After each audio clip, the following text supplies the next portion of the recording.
For a while now, we've been praying that we would remember that we need to vote the values of Jesus, and that when the election is over, we're still in this together. So now that the election has been completed, I think there's wisdom in the old saying that I used to hear from my coaches: may we be humble in victory, gracious in defeat, and may we find ways to work together for the good of all. Locally, you might have heard, actually no matter where you are in the country, that there's been some flooding in Eureka. And there is. Some people can't get out of their houses. It's not as bad as we had several years ago, about 8 years ago, when Highway 40 was completely shut down. Wow.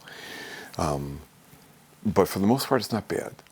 It took some families like an hour and a half to get to school this morning because some major arteries were shut.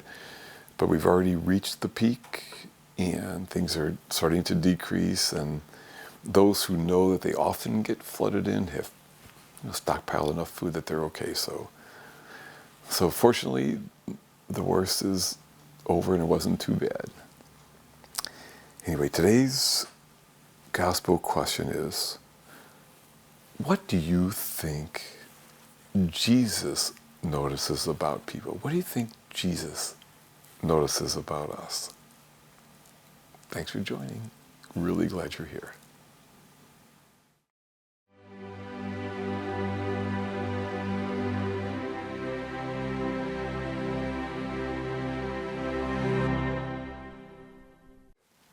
It was just a couple of coins, but it was all that she had to live on. It was just a couple of coins, yet you could say a number of things about them. You could say, for example, that those coins don't amount to much, and they don't. You could say that those coins are a sign of great generosity, of selfless goodness, and they are. Or you could say that those coins symbolize religious oppression, and they do. On that last point, the widow at the time of Jesus was a symbol of someone in direst of needs. In a society that did not have such things as life insurance and Social Security, to be a female and to lose one's husband was to also lose one's livelihood, to become marginalized, and to be at the mercy, really, of sexual and economic predators. Our scriptures say that those who devour a widow's savings, who prey on the helpless, by, for example, making them think that they had to give away that to the temple, even though they had almost nothing, those are the folks who deserve the harshest of judgments.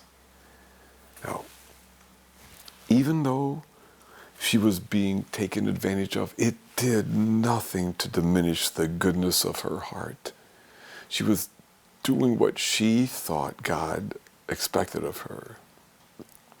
Now, one of the most beautiful things about this gospel, Jesus notices her.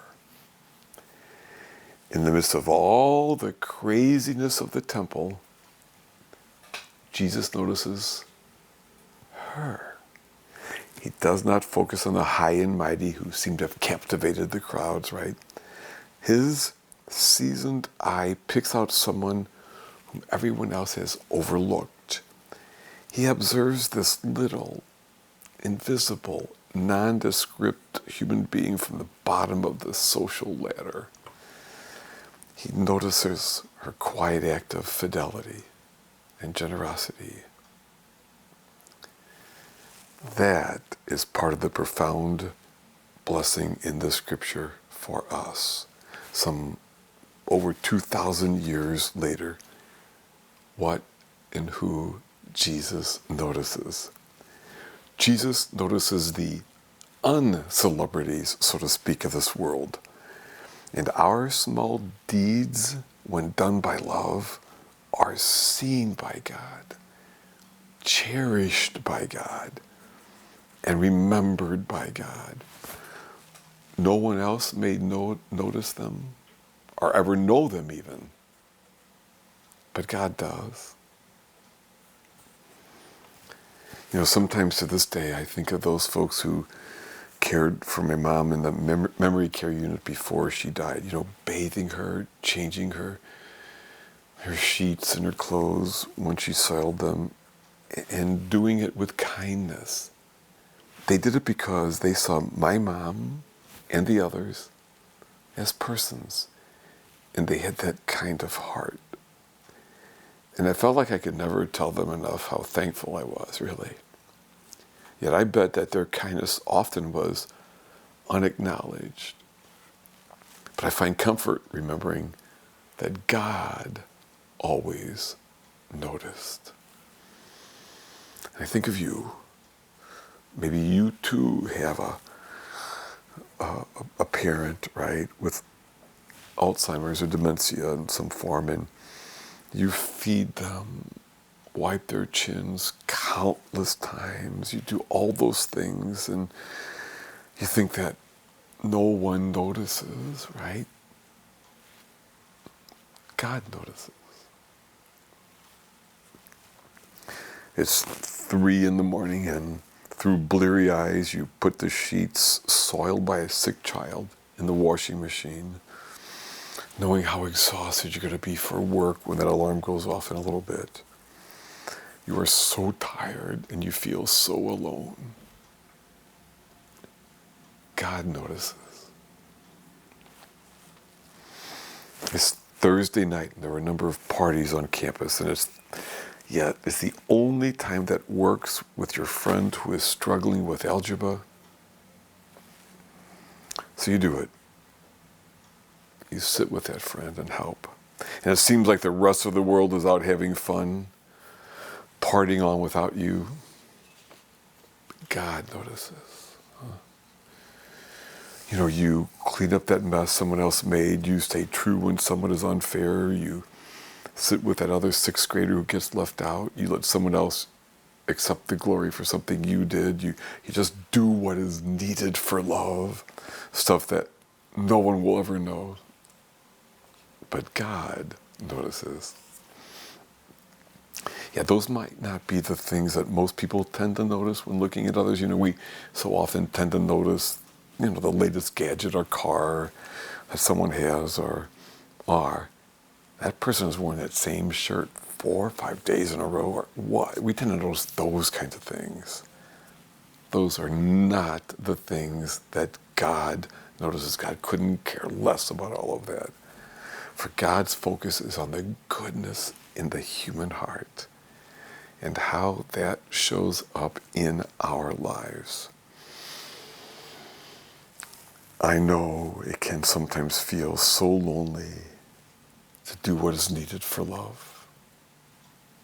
It can be, you know, hard to be kind and generous and true. But those seemingly unseen acts of love are ultimately true goodness. They are what matters most in this world. And God notices. It might have been just a couple of coins.